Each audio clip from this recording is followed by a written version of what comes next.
Spark academy के इस YouTube channel पे मैं शोभित आपका एक बार पुनः स्वागत एवं अभिनंदन करता हूं। जैसा कि आपको पिछली क्लास में हमने आर्टिकल के बारे में कुछ पढ़ाया था, उसी बेसिस पे आपका आज एक बार पुनः आर्टिकल की दोबारा क्लास दूसरे लेक्चर आपका स्टार्ट होता है। ठीक, तो पहले हम पिछली क्लास का रिवीजन करेंगे, उसके बाद आपको अगले क्लास में आपको अगला आगे पढ़ाया जाएगा। जैसा कि पिछले क्लास हमने पढ़ाया था, अनुच्छेद 1 से स्टार्ट किया था, 1 से लेके मौलिक अधिकार 35 तक। ठीक, तो देखते हैं आज भी अनुच्छेद 1 में आपका भारत राज्यों का संघ है और भारत में फेडरल के स्थान पे यूनियन का प्रयोग किया गया। यूनियन मतलब भारत की एक एकता को दर्शाया गया। इसके बाद आता है आपका अनुच्छेद 2 भारतीय संघ में प्रवेश, मतलब आपका किसी विदेशी भूभाग को जब भी भारत में मिलाया जाएगा तो अनुच्छेद 2 के तहत मिलाया जाएगा। जैसे आपका सिक्किम आपका 36वां संविधान संशोधन 1975 के तहत भारत एक 22वां राज्य बना, वो भी अनुच्छेद 2 के तहत। इसी प्रकार अगर देखा जाए, जैसे हमारा पाकिस्तान से विवाद है आपका सर क्रीक और कोरी क्रीक से, अगर उसका विवाद जब भी सुलझाया जाएगा तो अनुच्छेद 2 के तहत। इसी प्रकार आपका बांग्लादेश हमारा जो विवाद चलता है हमेशा न्यू मोर द्वीप से, वो भी आपका अनुच्छेद 2 के तहत। ठीक, इसी प्रकार आपका नेपाल से कालागढ़ डैम का जो विवाद चलता है। ठीक, इसके बाद अगर देखा जाए अनुच्छेद 3 में आपका दिया हुआ है भारतीय राज्यों का निर्माण। यह राज्य निर्माण की प्रक्रिया जब हमारा देश आज़ाद हुआ था उस समय हमारे देश में और ये पूरा यह अधिकार राज्य के अंदर किसी भी राज्य का 1 से 2 कर देना या 2 से 1 कर देना, या भी किसी भी शहर का या राज्य का नाम केवल बदलने का अधिकार केवल हमारे संसद को जाता है। इसके बाद देखा जाए अगर तो राज्य निर्माण के लिए सबसे पहले एक कमेटी बनी थी, उस कमेटी का नाम है आपका 1948 में JVP कमेटी, जिसने बताया था भाषाई सुविधा के आधार पर राज्यों का निर्माण किया जाए। इस कमेटी की मान्यताएं शायद कहीं ना कहीं आपका अमान्य कर देंगे। उसके बाद आपका पुनः एक कमेटी बनती है आपकी, जिसका नाम है SK धर कमेटी। उसने भी बताया कि प्रशासनिक और भाषाई आधार पर राज्यों का निर्माण किया जाए। इसके बाद तमिलनाडु आंध्र प्रदेश के एक व्यक्ति आते हैं, श्री पोट्टी श्रीरामल्लू। उनकी 63 दिन की अनशन के बाद मृत्यु हो जाती है। इसी आधार पे तुरंत उस समय के वर्तमान प्रधानमंत्री श्री जवाहरलाल नेहरू ने एक भाषाई आधार पर 1953 में आंध्र प्रदेश का गठन किया और उसी के बाद 1953 में ही आपका एक राज्य भाषा पुनर्गठन आयोग आता है, जिसमें आपके जस्टिस फजल अली, KM पडिक्कर और हृदयनाथ कुंजरू 3 व्यक्ति होते हैं, जिसमें आपके अध्यक्ष बनते हैं आपके डॉक्टर जस्टिस फजल अली।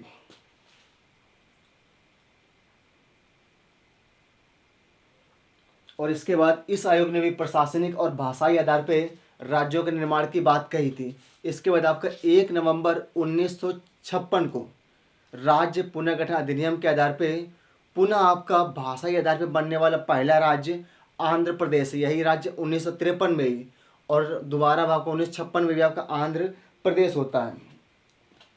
और हमारे वर्तमान में उस समय 14 राज्य और 6 यूटी हुआ करती थी, लेकिन वर्तमान में हमारे पास 28 राज्य और 8 केंद्र शासित प्रदेश हैं।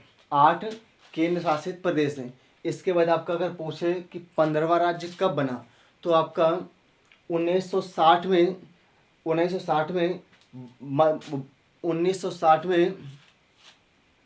बम्बई का विभाजन किया गया, जिसमें 2 राज्य बनते हैं। एक आपका भाषाई आधार पर गुजराती राज्य गुजरात बनता है और मराठी भाषा के आधार पर महाराष्ट्र बनता है। उसके बाद आपका 1963 में नागालैंड बनता है, 1 दिसंबर 1963 को नागालैंड। उसके बाद आपका 1 नवंबर 1966 को पंजाब राज्य को तोड़ दिया जाता है, जिसमें आपका पहला राज्य बनता है आपका हरियाणवी भाषा के आधार पर, हिंदी भाषी राज्य के आधार पर हरियाणा और दूसरा आपका पंजाब, उसी पे आपका केंद्र शासित प्रदेश आपका यूटी चंडीगढ़ बनती है, जिस चंडीगढ़ के वास्तुकार है आपके ले कार्बूजियर, ले कार्बूजियर। इसके बाद आपका 1971 में एक राज्य बनता है आपका हिमाचल प्रदेश, हिमाचल प्रदेश। 1972 में आपके 3 राज्य बनते हैं, मणिपुर, एमएमटी, मणिपुर, मणिपुर, मेघालय और त्रिपुरा, मणिपुर, मेघालय और त्रिपुरा। इसके बाद आपका 36वां संविधान, 1972 के बाद एक आता है संविधान संशोधन, 36वां संविधान संशोधन 1975, सिक्किम, जो अनुच्छेद 2 के आधार पर आपका भारत का एक 22वां राज्य बनता है। इसके बाद आपका 1987 में 3 राज्य पुनः बनते हैं, एक आपका गोवा बनता है, दूसरा आपका अरुणाचल प्रदेश, अरुणाचल प्रदेश का पूर्व नाम नेफा भी है, जिसका फुल फॉर्म होता है north east frontier alliance, north east frontier alliance. अभी हाल ही में अरुणाचल प्रदेश में प्रधानमंत्री श्री नरेंद्र मोदी जी के द्वारा सेला सुरंग का उद्घाटन भी किया गया, और पिछले वर्ष अरुणाचल प्रदेश में ही एक आपका पूर्वोत्तर भारत का एयरपोर्ट बना, जिसका नाम है डोनीपोलो एयरपोर्ट, डोनीपोलो एयरपोर्ट। इसके बाद आपका गोवा राज्य बनता है, और आपका तीसरा बनता है आपका मिजोरम, मिजोरम। इसके बाद आपका सन 2000 में 3 राज्य फिर बनते हैं, 1 नवंबर सन 2000 को आपको छत्तीसगढ़ बनता है, 1 नवंबर सन 2000 को, और 9 नवंबर सन 2000 को बनता है आपका उत्तराखंड, उत्तराखंड। इसके बाद आपका 15 नवंबर सन 2000 को झारखंड बनता है, ठीक। झारखंड आपका बिहार से अलग हुआ, और उत्तराखंड उत्तर प्रदेश के 13 जिलों को काट के बनाया गया, ठीक। इसके बाद आपका, और उत्तराखंड का पहले नाम उत्तरांचल हुआ करता था। 2006 से उत्तराखंड का नया नाम आपका उत्तराखंड हुआ है। और पूछा अगर उत्तराखंड के पहले मुख्यमंत्री कौन थे, तो नित्यानंद राय, नित्यानंद राय। इसके बाद आपका छत्तीसगढ़ मध्य प्रदेश का अभिन्न, जिसके पहले मुख्यमंत्री अजीत जोगी, अजीत जोगी। इसके बाद आपका 2 जून सन 2014 को तेलंगाना, आंध्र प्रदेश से एक राज्य अलग होता है तेलंगाना, ठीक। तेलंगाना के प्रथम मुख्यमंत्री हुआ करते थे के चंद्रशेखर राव, और तेलंगाना के वर्तमान मुख्यमंत्री का नाम है आपका रेवंत रेड्डी, रेवंत रेड्डी। इसके बाद आपका 31 अक्टूबर सन 2019 को जम्मू कश्मीर कुछ आर्टिकल हटाए गए, और जम्मू कश्मीर और लद्दाख के रूप में 2 आपके केंद्र शासित प्रदेश बना दिए गए। इसके बाद आपका 26 जनवरी सन 2020 को दमन और दीव और दादर नगर हवेली को एक कर दिया गया। इस प्रकार हमारे देश में 28 राज्य और 8 केंद्र शासित प्रदेश हैं, 8 केंद्र शासित प्रदेश हैं। अब अगर पूछे आगे, ये आपका अनुच्छेद 3 तक हुआ, ठीक। इसके बाद अगर अनुच्छेद 4 में जो भी परिवर्तन होगा अनुच्छेद 2 और 3 में, वो अनुच्छेद 4 के तहत होगा, संविधान संशोधन उसको नहीं माना जाएगा। इसके बाद आपका अनुच्छेद 5 से 11 और भाग 2 दिया उसमें, ठीक। अनुच्छेद 5 से 11 और भाग 2, इसमें प्रावधान हमारी नागरिकता का, प्रावधान हमारी नागरिकता का। अगर पूछे नागरिकता हम लोगों ने अडॉप्ट कहाँ से किया है, या नागरिकता कहाँ से ग्रहण किया, तो हम लोगों ने ब्रिटेन के संविधान से नागरिकता ग्रहण किया है। और हमारी नागरिकता एकल नागरिकता, मतलब इसका कि द्वयम दर्जे की नागरिकता भारत में कोई भी प्रावधान नहीं है, ठीक, एकल नागरिकता है। और अगर पूछे नागरिकता प्राप्त कै प्रकार से कर सकते हैं, तो नागरिकता हम लोग 5 प्रकार से प्राप्त कर सकते हैं। कै प्रकार से, तो 5 प्रकार से। नंबर 1,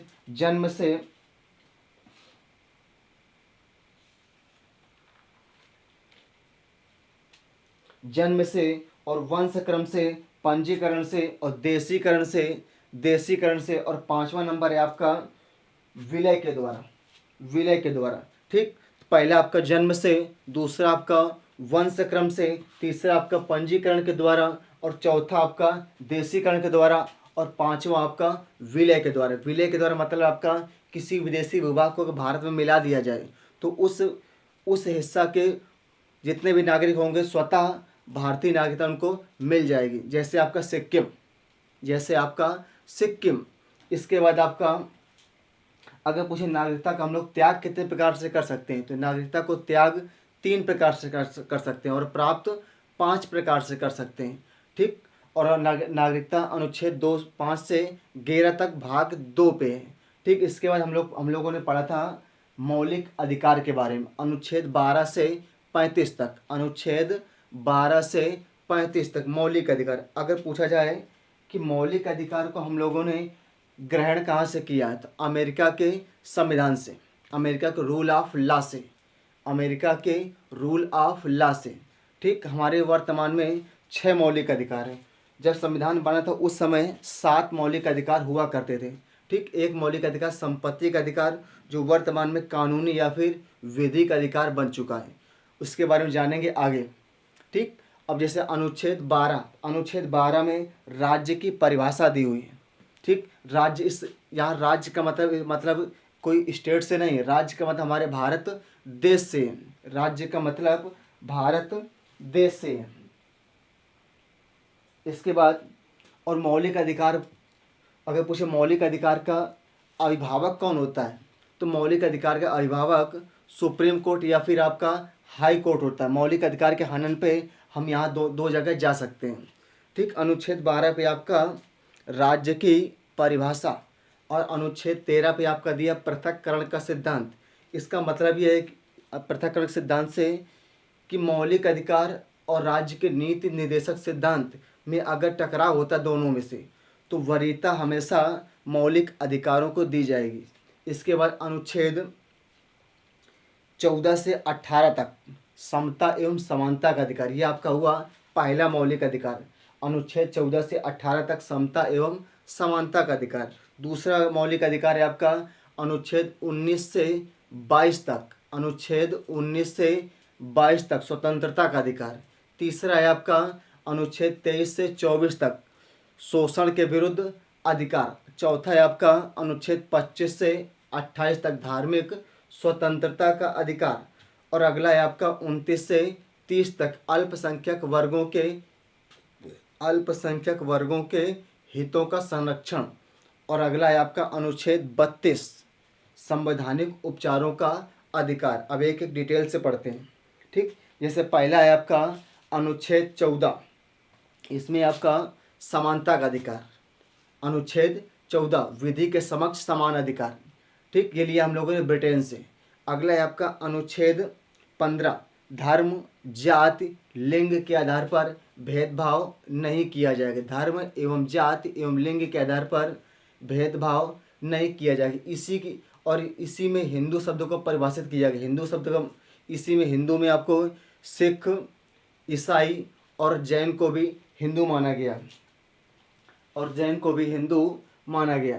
ठीक, इसके बाद इसी आधार पर सिखों को कृपाण धारण करने का अधिकार प्राप्त दिया गया है। ठीक, इसके बाद हम लोग पढ़ेंगे अनुच्छेद 15 का 4। तो 15 के 4 में दिया गया आपका स्त्री एवं बच्चों को विशेष छूट। स्त्री एवं बच्चों को विशेष छूट।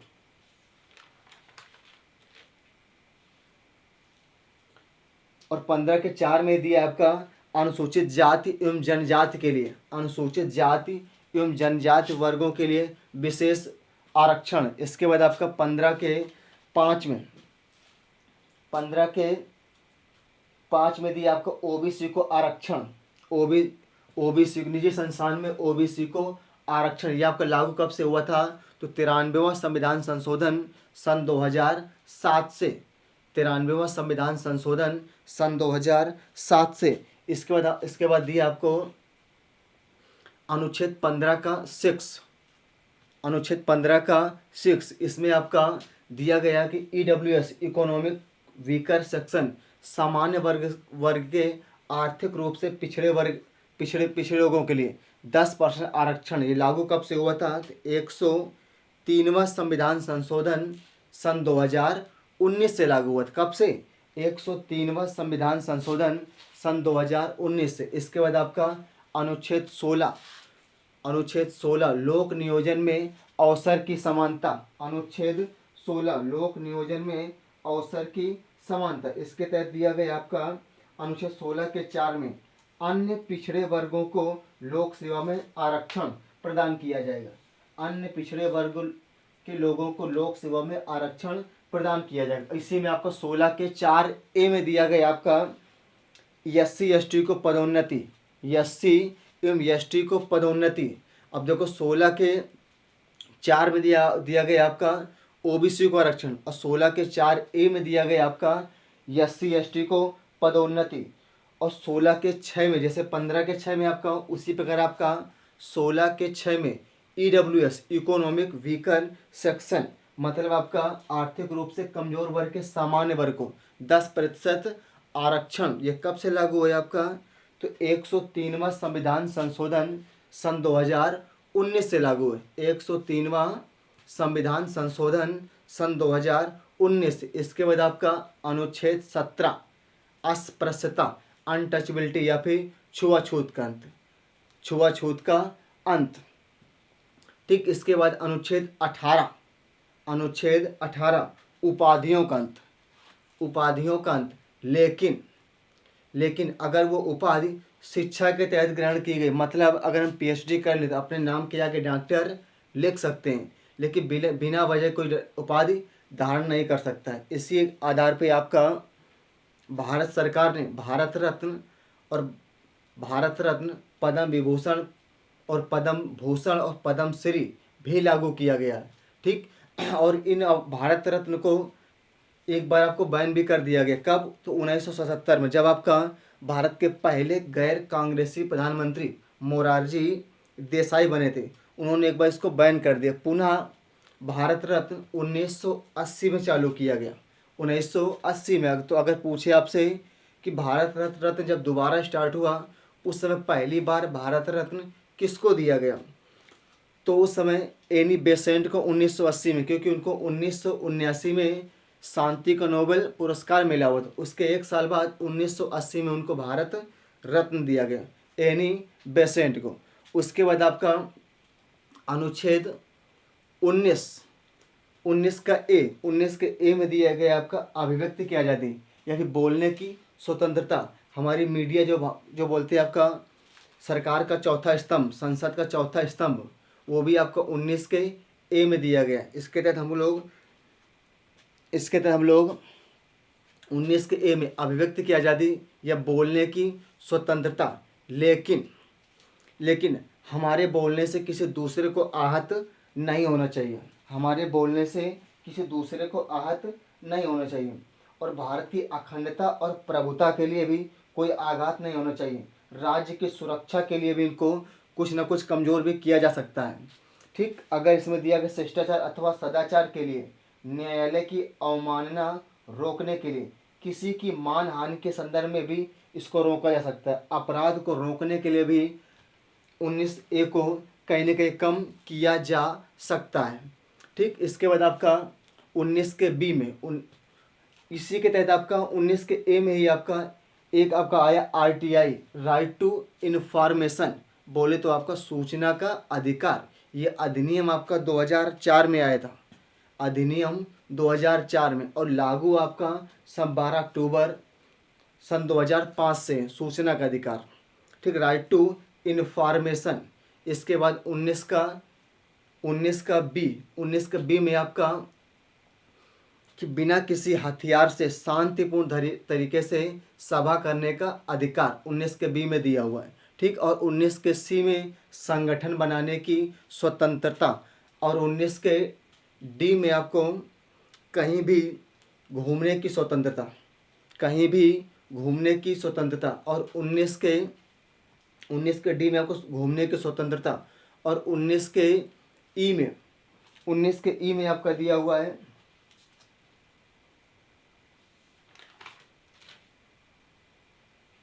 19 के ई के तहत भारत में कहीं भी बसने की स्वतंत्रता, कहीं भी बसने की स्वतंत्रता, कहीं भी बसने की स्वतंत्रता। ठीक, और 19 के डी में कहीं भी घूमने की स्वतंत्रता। लेकिन इसके तहत कुछ एरियाज हैं जहाँ कुछ लोगों को हम लोगों को प्रतिबंध है, उसे बोलते हैं inner line permit. Inner line permit वो कौन कौन से आपके, जैसे आपके अरुणाचल प्रदेश, अरुणाचल प्रदेश, मेघालय, त्रिपुरा, मणिपुर, ऐसे कुछ राज्य यहाँ बैन भी है।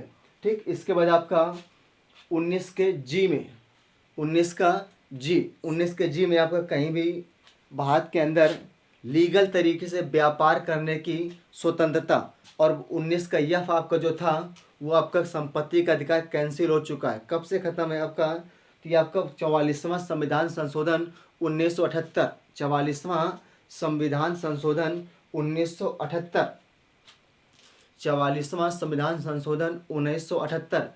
अब ये आपका संपत्ति का अधिकार बन गया। पूछे अगर कौन से आर्टिकल में, तो अनुच्छेद 300 के का में। अब ये भाग 12A में चला गया। अब ये एक आपका विधिक या फिर एक कानूनी अधिकार बन गया, कानूनी अधिकार बन गया। ठीक, इसके बाद आता है आपका कानूनी अधिकार। ठीक, इसके बाद आता है आपका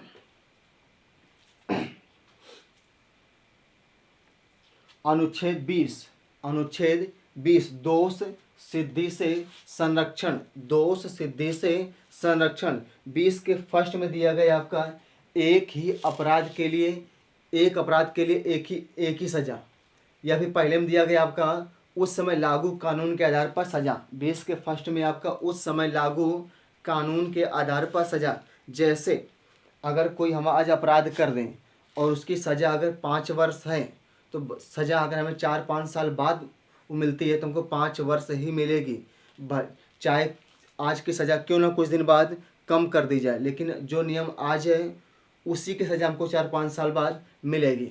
ठीक, 20 के सेकंड में आपका 20 के फर्स्ट में आपका ठीक 20 के फर्स्ट में आपका एक अपराध 20 के फर्स्ट में आपका दिया हुआ है उस समय लागू कानून के आधार पर सजा। 20 के सेकंड में आपका दिया गया है किसी को एक अपराध के लिए एक ही बार सजा, एक अपराध के लिए एक ही बार सजा। और 20 के थर्ड में आपका 20 के थर्ड में अपने खिलाफ गवाही देने के लिए बाध्य नहीं किया जाएगा। ठीक, तो 20 के फर्स्ट में क्या है आपका 20 के फर्स्ट में आपका उस समय लागू कानून के आधार पर सजा मिलेगी। और 20 के सेकंड में एक अपराध के लिए एक ही बार सजा दी जाएगी। 20 के थर्ड में 33 में दिया गया आपका कि अपने खिलाफ गवाही देने के लिए बाध्य नहीं किया जाएगा। इसी के आधार पर सन 2007 में नार्को टेस्ट को बैन कर दिया गया। और ये लागू सबसे पहले किस पे हुआ था? तो जो हमारे देश के एक ही मुख्यमंत्री जो 2 राज्यों के मुख्यमंत्री बने, उनका नाम है नारायण दत्त तिवारी। उत्तर प्रदेश के भी बने और बाद में उत्तराखंड के भी मुख्यमंत्री बने हुए हैं, नारायण दत्त तिवारी। इसके बाद हम लोग पढ़ेंगे 20 के बाद अनुच्छेद 21 प्राण एवं दैहिक स्वतंत्र। अनुच्छेद 21 में आपका प्राण एवं दैहिक स्वतंत्रता, प्राण एवं दैहिक स्वतंत्रता। ठीक, 21 पे आपका जीवन जीने का अधिकार। ठीक, जीवन जीने का अधिकार। और 21 के फर्स्ट में आपका दिया आपका शिक्षा का अधिकार। ये कब से आपका लागू हुआ? 86वां संविधान संशोधन सन 2002 से। ठीक, ये हमारी सरकार का मौलिक दायित्व है कि 6 से 14 वर्ष की उम्र के बच्चों को ठीक कम से कम 8 तक कानूनी शिक्षा, मुफ्त शिक्षा दी जाए। ठीक, इसके बाद अगर पूछे कि फिर 0 से 5 वर्ष का बच्चा कहाँ पढ़ेगा, तो वो आपका अनुच्छेद 45 के तहत आंगनवाड़ी में। ठीक, इसी को आपका 86वां संविधान संशोधन 2002 के तहत ही ये आपका मौलिक अधिकार में भी शामिल कर दिया गया। 11वां मौलिक अधिकार यही, जिसमें आपका अभिभावक का दायित्व होगा कि 6 से 14 वर्ष के बच्चे को कम से कम 8 तक की शिक्षा दिलाई जा सके। अगर उनके माता या पिता में से कोई नहीं है, अगर माता पिता हैं तो ठीक है। अगर माँ या पिता में से कोई नहीं है तो छोटा भाई या बहन, या अगर वो भी नहीं, अगर बड़े भाई या बहन अगर वो भी नहीं कोई, तो परिवार का कोई बड़ा सदस्य। ठीक, इसके बाद आपका अनुच्छेद 22 में लिखा गिरफ्तारी से संरक्षण या फिर निवारक निरोध कानून से संरक्षण। ठीक, 22 के फर्स्ट में आपका लिखा हुआ अनुच्छेद 22 का फर्स्ट किसी व्यक्ति को गिरफ्तारी के समय गिरफ्तारी के कारण से अवगत कराना। ठीक, दूसरा आपका दिया आपका उसको अपने वकील से परामर्श करने की स्वतंत्रता। और 20 के सेकंड पे आपका दिया हुआ है, ठीक, कि उसको पकड़े जाने के बाद 24 घंटे के अंदर नज़दीकी मजिस्ट्रेट के पास पेश करना। बस इसमें आने जाने का समय काउंट नहीं होता है। और इसी में लिखा हुआ है कि किसी भी महिला को केवल लेडीज पुलिस ही पकड़ सकती है। और प्लस अगर कोई संगीन अपराध नहीं है तो उसको शाम होने के बाद किसी भी महिला को पुलिस नहीं पकड़ सकती है। ठीक, इसके बाद आपका 22 का थर्ड में दिया हुआ है आपका कि यदि किसी को निवारक निरोध के तहत गिरफ्तार किया गया तो उपरोक्त प्रावधान उस पर लागू नहीं होते। ये एक आपका संगीन अपराध है, ठीक, उस पर लागू नहीं होते। ठीक, निवारक निरोध का मतलब है आपका यदि किसी व्यक्ति ने कानून नहीं तोड़ा है परंतु उससे कानून तोड़ने की आशंका है तो उसे निवारक निरोध कानून के आधार पर तहत गिरफ्तार किया जा सकता है। ऐसे कुछ प्रमुख कानून भी है, जैसे आपका NSA national security act 1980, NSA national security act 1980, national security act 1980। दूसरा आपका दिया आपका maintenance of internal security act 1971, maintenance of internal security act 1971। तो पहला जरूर याद रखिए, NSA नेशनल सिक्योरिटी एक्ट कब से लागू हुआ? 1980 से लागू हुआ नेशनल सिक्योरिटी एक्ट। ठीक, 22 के बाद पढ़ेंगे हम लोग अनुच्छेद 23 में दिया गया आपका अनुच्छेद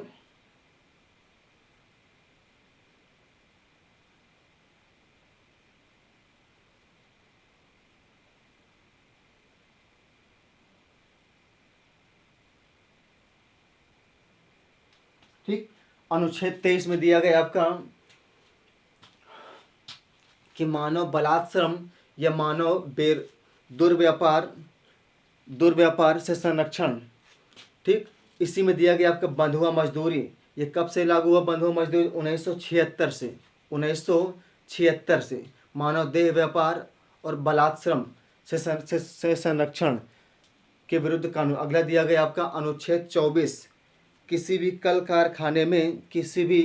कल कारखानों में या भारी किसी भी व्यक्ति, किसी भी 6 से 14 वर्ष के बच्चे को काम नहीं दिया जाएगा।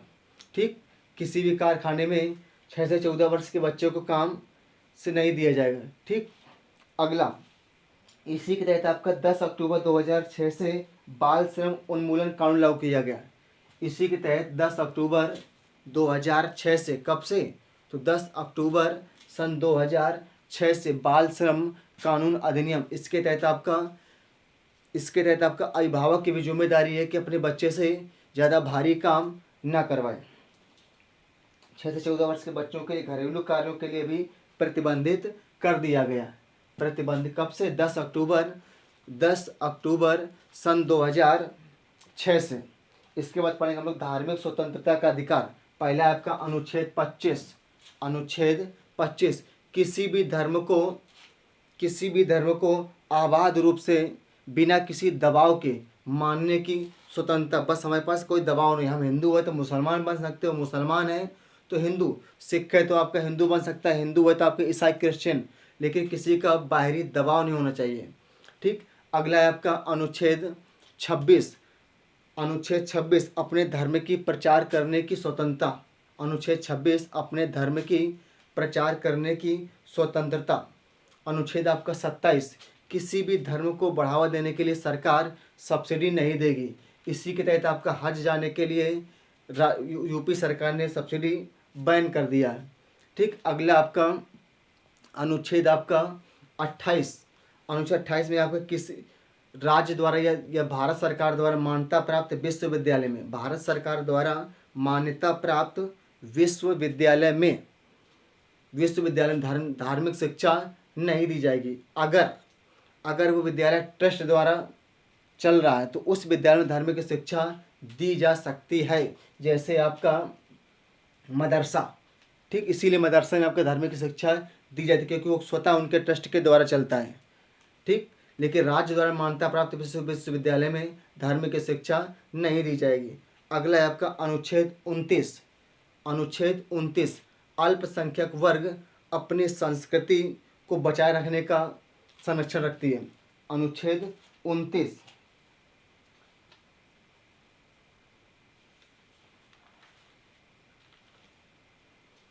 अल्पसंख्यक वर्गों के हितों का प्रावधान, परंतु संविधान में कहीं भी अल्पसंख्यक शब्द को परिभाषित नहीं किया गया। संविधान में कहीं भी अल्पसंख्यक शब्द को परिभाषित नहीं किया गया। ठीक, 29 के फर्स्ट के तहत प्रत्येक को उसकी भाषा, लिपि और संस्कृति को बनाए रखने का अधिकार है। अगला आपका अनुच्छेद 30। अनुच्छेद 30 के तहत अल्पसंख्यकों को शिक्षण संस्थानों की स्थापना और प्रारंभ करने का अधिकार है। अनुच्छेद 30 के तहत अल्पसंख्यकों को शिक्षण संस्थानों की स्थापना और प्रशासन करने का अधिकार है। ठीक, अनुच्छेद 30। इसके बाद अनुच्छेद 31। अनुच्छेद 31 में दिया गया आपका कि संपत्ति का अधिकार, लेकिन वर्तमान में ये आपका कानूनी या फिर वैधिक अधिकार। ये कब से आपका बैन है? तो ये आपका 44वां संविधान संशोधन 1977 उस समय के वर्तमान प्रधानमंत्री मोरारजी देसाई द्वारा बैन कर दिया गया। ठीक, अब ये आपका एक कानूनी अधिकार है। अब ये अनुच्छेद 300 के का में, अनुच्छेद 300 के का में भाग 12 में, भाग 12 में। ठीक, इसके बाद हम लोग पढ़ेंगे अनुच्छेद 32। अनुच्छेद 32 संवैधानिक उपचारों का अधिकार। अनुच्छेद 32 संवैधानिक उपचारों का अधिकार। भीमराव अंबेडकर, बाबा साहब भीमराव अंबेडकर के अनुसार संविधान की आत्मा बोलते हैं। ठीक, अगर हमारे मौलिक अधिकारों का हनन होता है, मौलिक अधिकारों का हनन होता है, तो अनुच्छेद 32 के तहत सुप्रीम कोर्ट में 5 प्रकार से रिट दायर की जा सकती है। ठीक, अगर हम हाई कोर्ट में जाएंगे तो अनुच्छेद 226 के तहत, अगर सुप्रीम कोर्ट में गए तो अनुच्छेद 32 के तहत, अनुच्छेद 32 में, बट अगर हाई कोर्ट में गए अनुच्छेद 226 के तहत 6 प्रकार की रिट, 6 प्रकार की रिट। अगर सुप्रीम कोर्ट में गए तो 5 प्रकार की रिट दायर कर सकते हैं। ठीक, अनुच्छेद 32 के तहत 5 प्रकार से, 226 के तहत हाई कोर्ट में 6 प्रकार से। कई प्रकार से? 6 प्रकार से। ठीक, अब देखते हैं हम लोग अनुच्छेद 32 में आपके 5 प्रकार की रिट कौन कौन सी है। पहली आपके दी आपका हैबियस कार्पस या फिर बंदी प्रत्यक्षीकरण। हैबियस कार्पस, बंदी प्रत्यक्षीकरण। इसका अर्थ है आपका कि बंदी को साथ समक्ष न्यायालय के समक्ष साथ शरीर न्यायालय के समक्ष प्रस्तुत करना। ठीक, इसका अर्थ बंदी को मजिस्ट्रेट के समक्ष लाना साथ शरीर। ठीक, अगला आपका दिया है अधिकार प्रक्षा क्यू वारंटो। अधिकार प्रक्षा क्यू वारंटो। यह आदेश सर्वोच्च न्यायालय कार्यपालिका को देता है। यह रिट तब जारी की जाती है जब कोई किसी पद का दुरुपयोग करता है।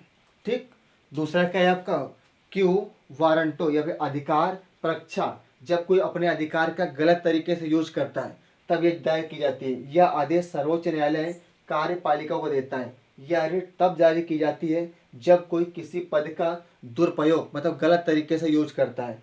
ठीक, तीसरा है आपका परमादेश, मैंडामस। परमादेश सुप्रीम कोर्ट द्वारा कार्यपालिका के लिए, किसके द्वारा? सुप्रीम कोर्ट के द्वारा कार्यपालिका के लिए यह रिट जारी की जाती है। इसमें कार्यपालिका को उसके वैधानिक कर्तव्यों के निर्वहन का निर्देश दिया जाता है कि आप गलत काम कर रहे हैं। ठीक, अगला आपका दिया है प्रतिषेध, प्रोहिबिशन। प्रतिषेध सुप्रीम कोर्ट द्वारा निचली अदालतों के लिए, किसके लिए? तो निचली अदालतों के लिए यह रिट जारी की जाती है। इसके तहत निचली न्यायालय में चल रही कार्रवाई को रोक दिया जाता है। अगला 5वां है आपका उत्प्रेषण। उत्प्रेषण इसके तहत समर्पित मुकदमे को सर्वोच्च न्यायालय निचली अदालत से अपने पास मंगा लेता है। ऐसा प्रायः तब होता है जब मुकदमों में विधि का साख प्रश्न निहित होता है। ठीक, अगला पढ़ेंगे हम लोग अनुच्छेद 34। अनुच्छेद 34 के तहत मार्शल लॉ का प्रावधान है। अनुच्छेद 34 के तहत मार्शल लॉ का प्रावधान, मार्शल लॉ अथवा सैन्य शासन की स्थिति, मार्शल लॉ अथवा सैन्य शासन की स्थिति में नागरिकों के मूल अधिकारों को कम किया जा सकता है जहाँ मार्शल लॉ लग जाता है। ठीक, मार्शल लॉ संपूर्ण भारत में मार्शल लॉ का कोई प्रावधान नहीं है, लेकिन 1958 से एक लगा AFSPA, armed force special power act लागू किया गया। 1958 से armed force special power act लागू किया, जिसके तहत आर्म्स फोर्स को कुछ अधिकार दिए गए।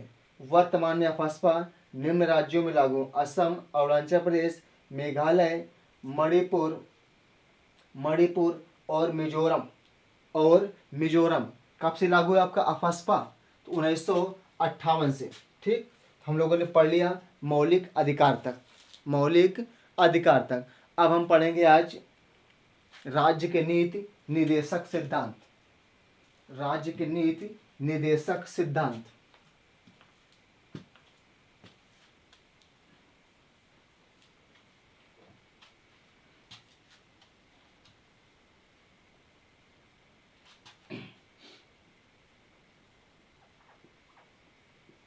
राज्य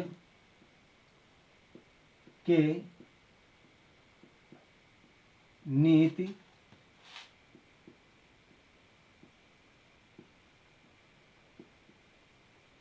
निर्देशक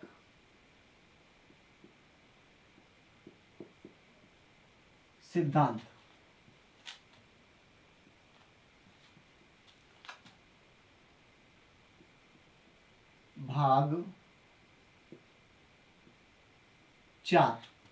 भाग 4 लिया कहाँ से हम लोगों ने?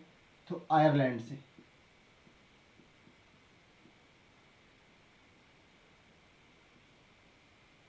ग्रहण किया आयरलैंड के संविधान से। ठीक, राज्य के नीति निर्देशक सिद्धांत भाग 4 ग्रहण किया हम लोगों ने आयरलैंड से। है कहाँ से कहाँ तक ये? अनुच्छेद 36 से 51 तक। अनुच्छेद 36 से 51 तक। अगर आपसे पूछा अनुच्छेद 36 में क्या है? अनुच्छेद 36 में अनुच्छेद 12 की तरह ही राज्य की परिभाषा, राज्य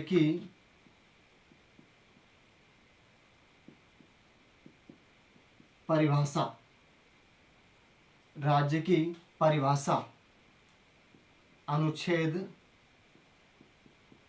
37 में। ठीक, डीपीएसपी वाद योग्य नहीं है। डीपीएसपी अप्रवर्तनीय है या फिर आपको वाद योग्य नहीं है।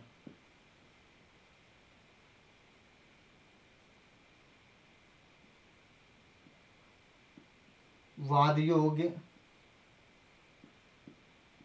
नहीं है मतलब इनके खिलाफ हम लोग सुप्रीम कोर्ट या हाई कोर्ट या फिर कहीं भी हम लोग नहीं जा सकते, क्योंकि कोई भी सरकार अपने सामर्थ्य के अनुसार अपने राज्य का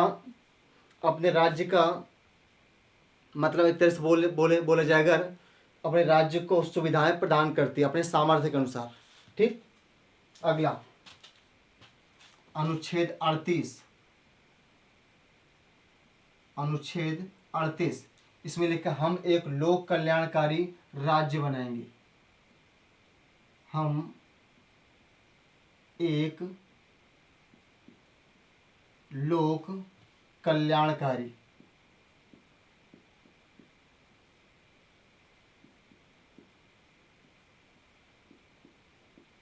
राज्य का निर्माण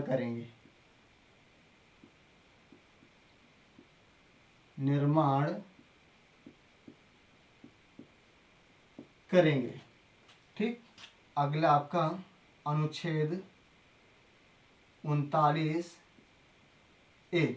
ठीक, अनुच्छेद 36 में दिया गया आपका राज्य की परिभाषा अनुच्छेद 12 के तहत। अनुच्छेद 37 में दिया गया आपका डीपीएसपी वाद योग्य नहीं, मतलब आपका डीपीएसपी अप्रवर्तनीय, डीपीएसपी अप्रवर्तनीय। और अनुच्छेद 38 हम एक लोक कल्याणकारी राज्य बनाएंगे, ठीक, जिसमें सामाजिक, आर्थिक और राजनीतिक न्याय हो। ठीक, और अनुच्छेद 38 के सेकंड में आपका राज्य आय की असमानता को कम करने का प्रयास करेगा। अनुच्छेद 38 के सेकंड में दिया गया आपका कि राज्य आय की असमानता को कम करने का प्रयास करेगा। अनुच्छेद 38 के सेकंड में आपका दिया गया आपका कि राज्य आय की असमानता को कम करने का प्रयास करेगा। राज्य आय की असमानता को कम करने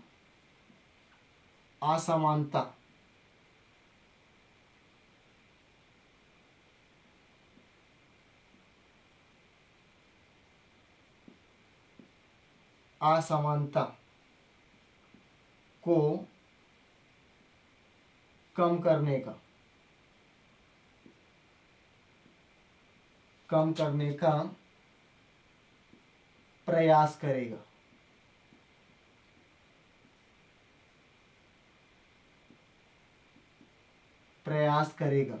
इसका मतलब है आपका कि किसी भी राज्य में देखते हैं हम लोग कि कोई व्यक्ति अमीर है तो अमीर होता चला जा रहा, कोई व्यक्ति गरीब है तो गरीब होता चला जाए। इसका मतलब राज्य इसमें प्रयास करेगा कि उस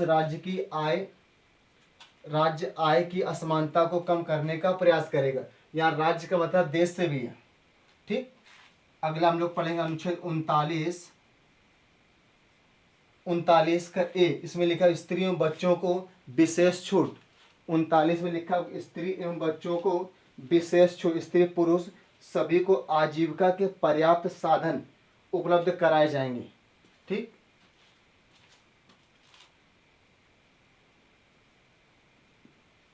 स्त्री एवं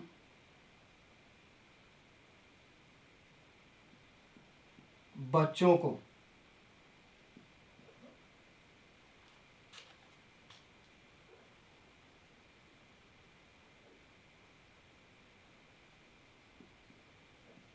आजीविका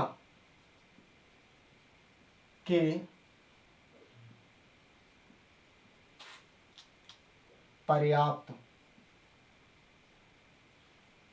पर्याप्त साधन दिए जाएंगे। आजीविका के पर्याप्त साधन उपलब्ध कराए जाएंगे। ठीक, स्त्री पुरुष सभी को, स्त्री एवं पुरुषों को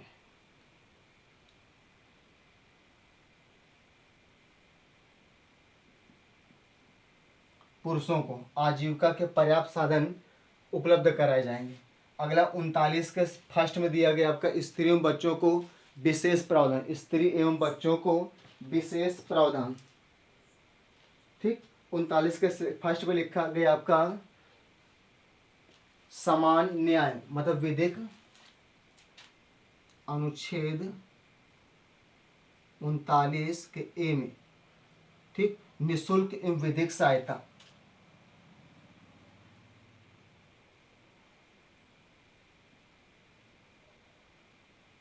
निःशुल्क एवं विधिक, मतलब कानूनी रूप से विधिक सहायता। निःशुल्क एवं विधिक सहायता, इसका मतलब अगर कोई व्यक्ति गरीब है अगर, तो उसको राज्य सरकार 1 रुपए में वकील मुहैया कराएगी। ठीक, अगला अनुच्छेद 40 में लिखा है काम पाने का अधिकार, ने गांव बसाने का अधिकार। ठीक, इसी के आधार पर महात्मा गांधी के अनुसार अनुच्छेद 40 को संविधान की आत्मा मानते हैं, क्योंकि उनका कहना था कि भारत गाँव में बसता है, भारत गाँव में बसता है। ठीक, अनुच्छेद 40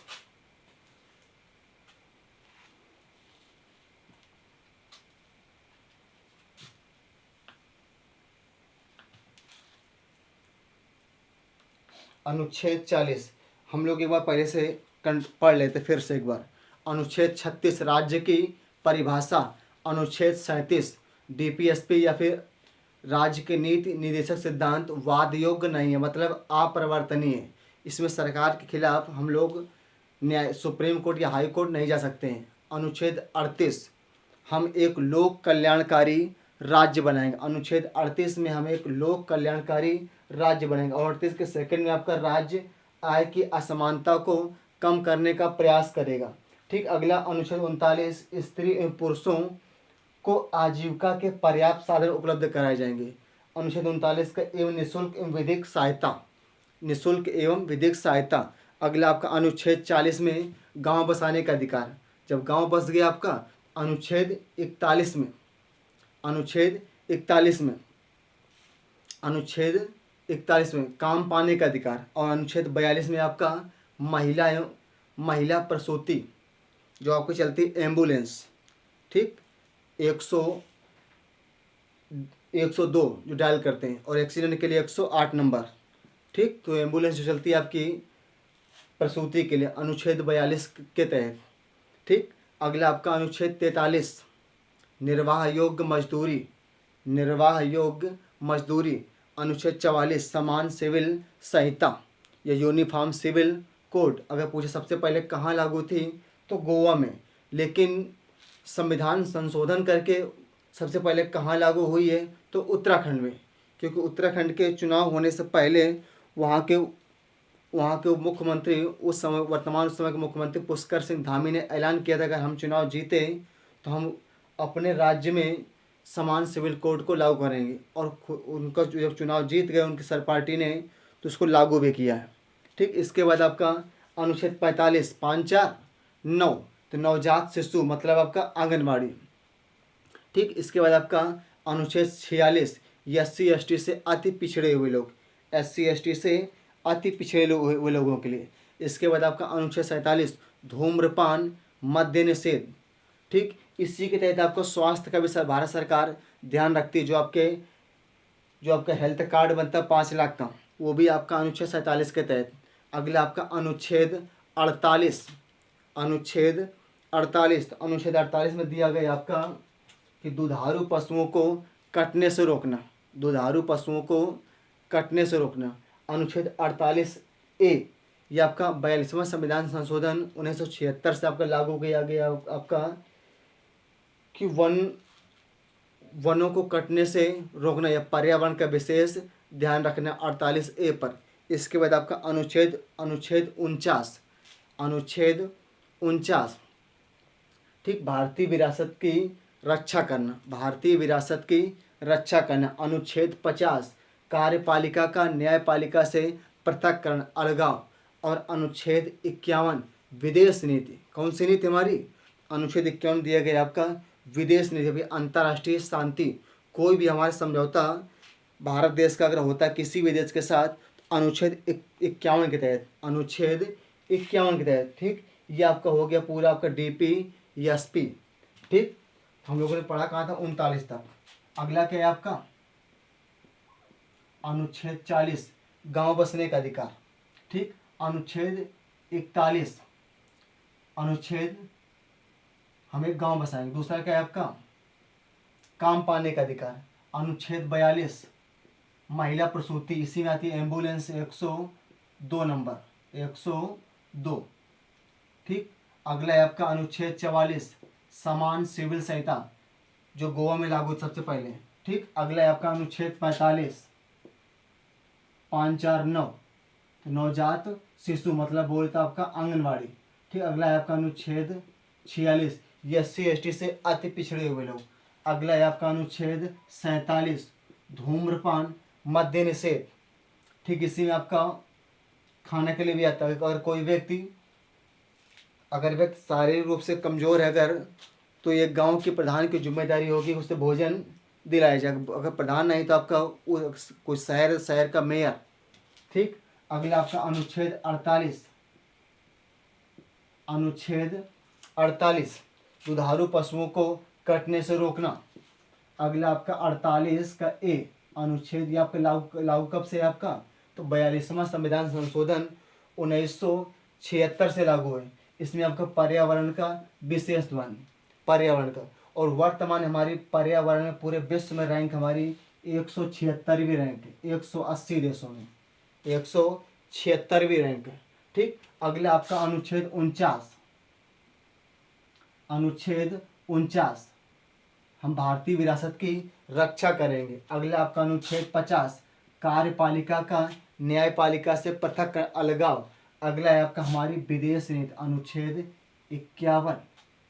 अगला है आपका हमारी अनुच्छेद 51 विदेश नीति। एक बार पुनः हम पढ़ लेते हैं। ठीक, अनुच्छेद 36 में राज्य की परिभाषा, अनुच्छेद 37 में आपका डीपीएसपी वाद योग्य नहीं, मतलब आपका डीपीएसपी अप्रवर्तनीय है, इनके खिलाफ हम लोग भारत सरकार के खिलाफ सुप्रीम कोर्ट या हाई कोर्ट नहीं जा सकते। अगला आपका अनुच्छेद 38 में आपका लिखा है हम एक लोक कल्याणकारी राज्य बनाएंगे, और 38 के सेकंड पे दिया गया आपका कि राज्य आय की असमानता को कम करने का प्रयास करेगा। अगला आपका अनुच्छेद 39 में स्त्री एवं पुरुषों को आजीविका के पर्याप्त साधन दिलाए जाएं या जुटाए जाएं। अनुच्छेद 39A निःशुल्क एवं विधिक सहायता कानूनी। ठीक, अगला आपका अनुच्छेद 40 में गांव बसने का अधिकार, हमें गांव बसाएंगे जब, अनुच्छेद 40 गांव बसाएंगे जब गांव बस गया। अनुच्छेद 41 में क्या, हमको काम चाहिए, काम पाने का अधिकार। दूसरा क्या, अनुच्छेद 42 जब शादी हुई तो बच्चे हुए तो क्या हुआ हम लोगों को, महिला प्रसूति एम्बुलेंस 102 इसी पे आती सीखते हैं। ठीक, अगला आपका अनुच्छेद 43 छूट गया क्या, अनुच्छेद 43 निर्वाह योग्य मजदूरी। और अगला आपका अनुच्छेद 44 समान सिविल संहिता। और अनुच्छेद 45 आपका 549 नवजात शिशु। 6 से क्या है आपका SC ST से अति पिछड़ छूटे हुए लोग। अगला आपका 47 धूम्रपान मद्य निषेध जुआ दारू सब इसी पे आता है आपका। अनुच्छेद 48 के दुधारू पशुओं को कटने से रोकना। अगला 48A पर्यावरण, हमारी रैंक कितनी पर्यावरण पूरे विश्व में 176वीं रैंक, 180 देश पे। ठीक, अगला आपका अनुच्छेद 49 कार्य, हम अपनी भारतीय विरासत की रक्षा करेंगे। अगला आपका अनुच्छेद 50 कार्यपालिका का न्यायपालिका से पृथक कर अलगाव, 50-50-50। अगला आपका अनुच्छेद 51 हमारी विदेश नीति। वर्तमान में हमारी विदेश नीति सन 2014 से जब से हमारे प्रधानमंत्री श्री नरेंद्र मोदी बने हैं, हमारी विदेश नीति काफ़ी हद तक नहीं तो बहुत ही ज़्यादा मजबूत हुई है। ठीक, विदेश नीति और श्री नरेंद्र मोदी भारत के एकमात्र प्रधानमंत्री जिनको 17 से 18 देशों का सर्वोच्च अवार्ड मिल चुका है, 17 से 18 देशों का, जिसमें आपका अभी भूटान का मिला ड्रुक ग्यालपो, फ्रांस का भी मिल चुका है। ठीक, अभी नाइजीरिया का भी मिल चुका है। ठीक, कई देशों को मिल चुका है। तो वर्तमान में एक फिजी देश का सर्वोच्च अधिकार हमारे देश के सितार वादक, महान सितार वादक पंडित श्री रविशंकर को मिल दिया गया। ठीक, रविशंकर को। इसके बाद तो पढ़ लिया हम लोगों ने, कहाँ तक पढ़ लिया, डीपीएसपी तक, अनुच्छेद 1 से लेके 51 तक। मैं उम्मीद करूंगा कि आपको ये डीपी पूरे आपको याद हो चुके होंगे। ठीक, अनुच्छेद 51 तक बोलो तो एक बार फिर से रिवाइज कर लिया जाए।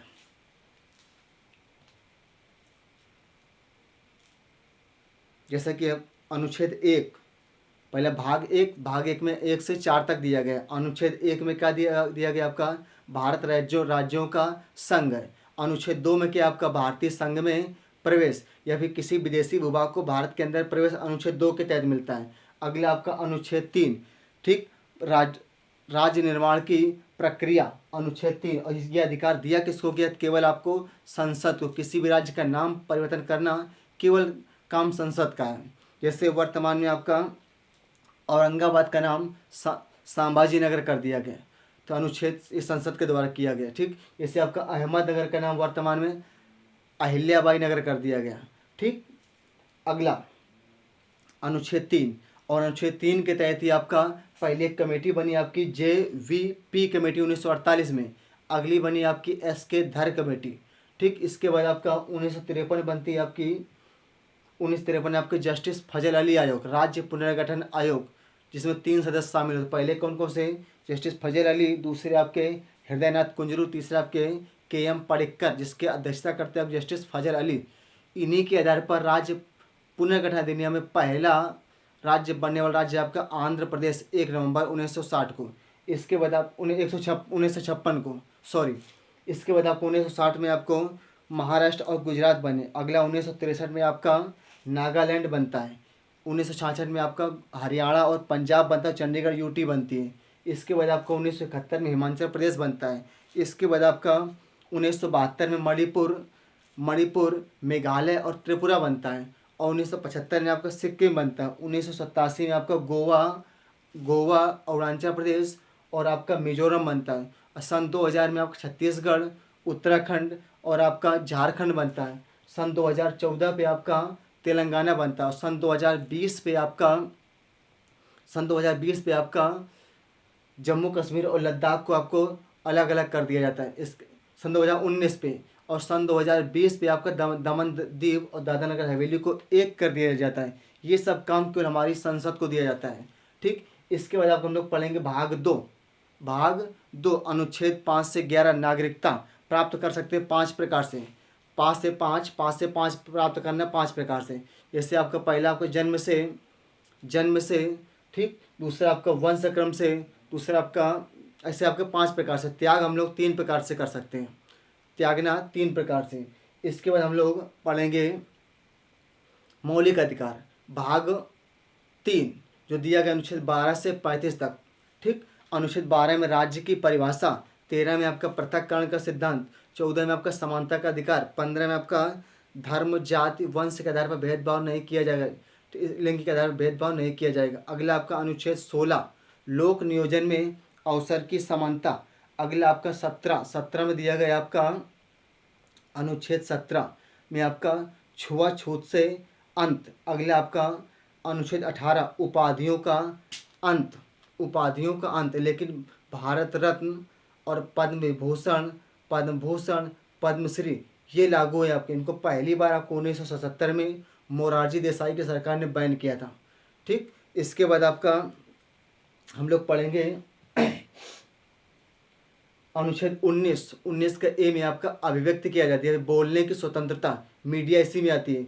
इसी के आधार पर राइट टू इन्फॉर्मेशन, सूचना का अधिकार अधिनियम 2004 में लागू। कब से आपका लागू है? आपका 12 अक्टूबर सन 2005 से लागू है।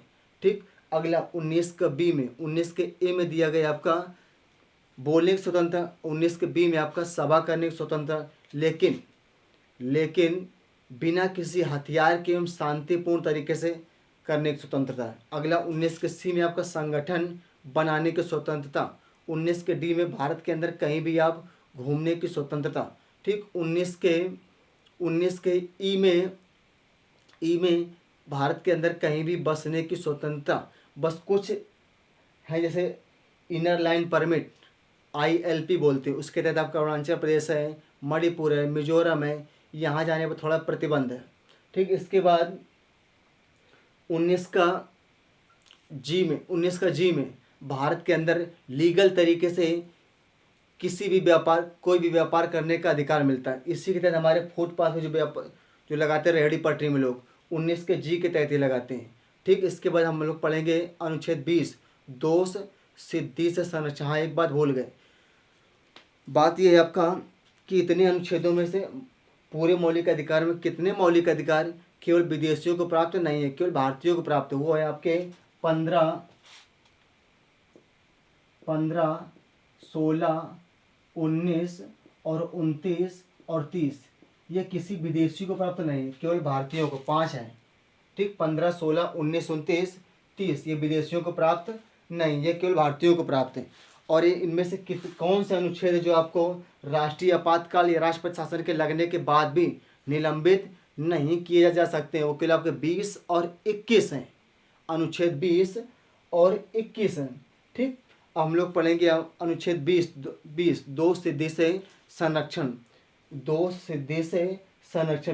20 के फर्स्ट में दिया गया उस समय लागू कानून के आधार पर सजा। दूसरा दिया गया आपका एक ही अपराध के लिए एक ही बार सजा। ठीक, तीसरा दिया गया आपका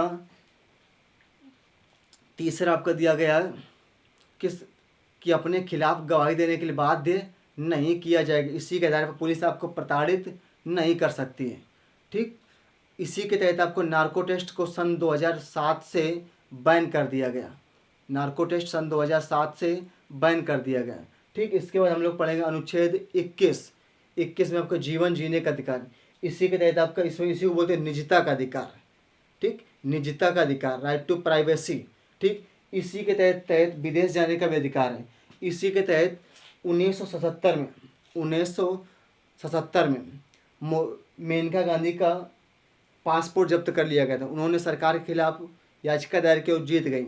ठीक, इसके बाद 21 का ए, ये 86वां संविधान संशोधन सन 2002 से लागू किया गया है।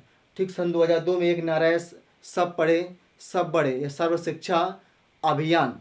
अगर ये पूछे लागू कब हुआ, तो इसका अधिनियम 2009 में आया और लागू हुआ आपका 12 अक्टूबर सन 2010 से विधिवत रूप से लागू हुआ। ठीक, इसमें 6 से 14 वर्ष तक के बच्चे को निःशुल्क शिक्षा दी जाएगी। ठीक, इसके बाद इसी को आपका अनुच्छेद और मौलिक कर्तव्य के 11वां नंबर में इसको शामिल किया गया है। ठीक, अगला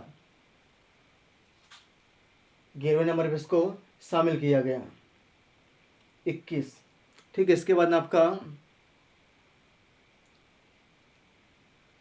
अनुच्छेद 22। ठीक, 22 में दिया गया आपका निवारक निरोध कानून से संरक्षण। 22 के फर्स्ट में आपका दिया गया है कि गिरफ्तारी के कारण से अवगत कराना तथा अपने वकील से परामर्श करने की स्वतंत्रता। अपने वकील से परामर्श करने की स्वतंत्रता। अगला दिया गया 22 में ही आपका अपने वकील से परामर्श करने की स्वतंत्रता। हाँ, 22 के अगले में दिया गया आपका कि गिरफ्तारी के बाद 24 घंटे के अंदर किसी नज़दीकी मजिस्ट्रेट के पास उसको पेश करना। बस आने जाने का समय उसमें काउंट नहीं होता है। ठीक, इसी में दिया गया आपका कि किसी भी महिला को दिन उगने से पहले और दिन ढलने के बाद उसको पकड़ा नहीं जा सकेगा, बस उसमें कोई संगीन अपराध ना होना चाहिए।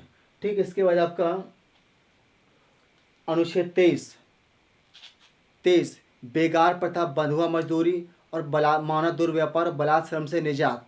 ठीक, इसी के तहत बंधुआ मजदूरी 1976 से आपका 1976 से बैन है।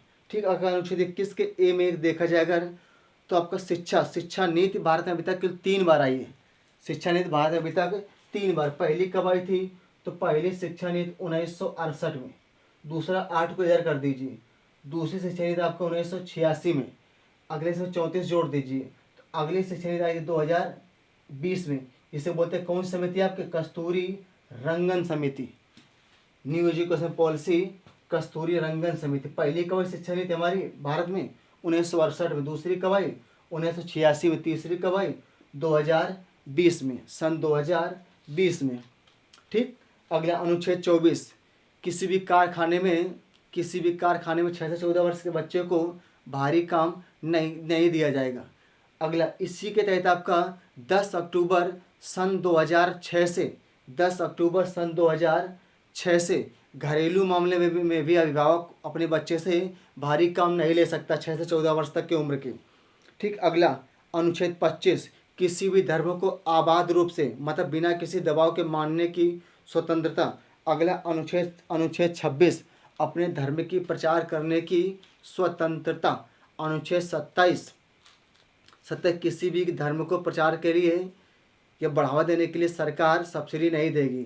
ठीक, अगला अनुच्छेद 28 ठीक, राज्य द्वारा मान्यता प्राप्त विश्वविद्यालय में धार्मिक शिक्षा नहीं दी जाएगी।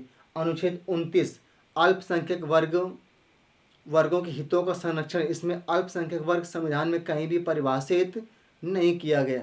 अगला आपका अनुच्छेद 30 अल्पसंख्यक वर्ग अपने लिए विश्वविद्यालय खोलने का अधिकार। ठीक, जिसमें सरकार सहायता भी देती है। अगला आपका अनुच्छेद 31 आपका संपत्ति का अधिकार जो आपका बैन हो चुका है।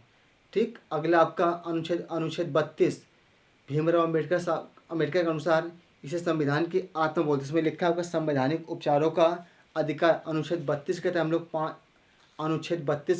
हम लोग 5 प्रकार के रिट दायर कर सकते हैं सुप्रीम कोर्ट में। और अनुच्छेद 226 के तहत 6 प्रकार के रिट दर्ज कर सकते हैं हाई कोर्ट में।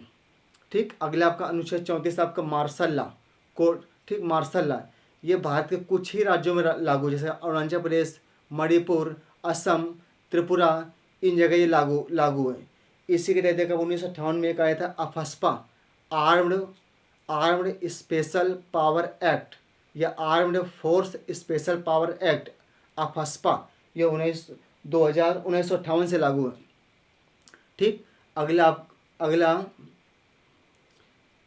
अनुच्छेद 36 से 51 तक दिया गया हमारा भाग 4 राज्य के नीति निदेशक सिद्धांत। अनुच्छेद 36 में दिया गया आपका राज्य की परिभाषा। 37 में दिया गया आपका डीपीएसपी वाद योग्य नहीं है, मतलब आपका यह अपरिवर्तनीय।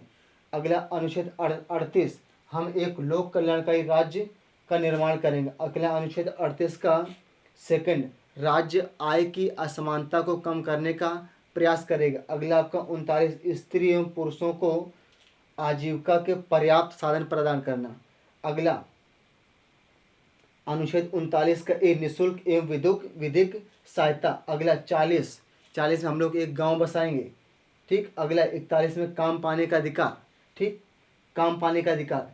अगला आपका 42 महिला प्रसूति। 43 निर्वाह योग्य मजदूरी।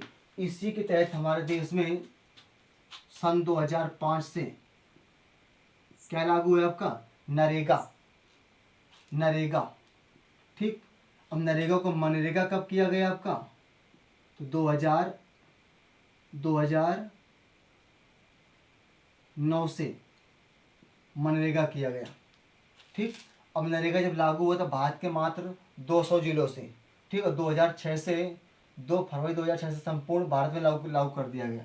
ठीक, अगला आपका अनुच्छेद 44 समान सिविल संहिता। अगला अनुच्छेद 45 549 नवजात शिशु आंगनवाड़ी। ठीक, अनुच्छेद 46 SC/ST से अति पिछड़े हुए लोग। 47 धूम्रपान मद्य निषेध। 48 आपका दुधारू पशुओं को कटने से रोकना। 48A पर्यावरण की रक्षा करना। ठीक, पर्यावरण हमारी रैंक कौन सी पर्यावरण में 176वीं। अनुच्छेद 49 हम अपनी भारतीय विरासत की रक्षा करेंगे। अनुच्छेद 50 में आपका कार्यपालिका का न्यायपालिका से पृथक्करण। अनुच्छेद 51 हमारी विदेश नीति पर अंतर्राष्ट्रीय शांति। ठीक, अब अगली क्लास हम लोग फिर लेके आएंगे मौलिक कर्तव्य और राष्ट्रपति के बारे में। ठीक, तब तक जय हिंद।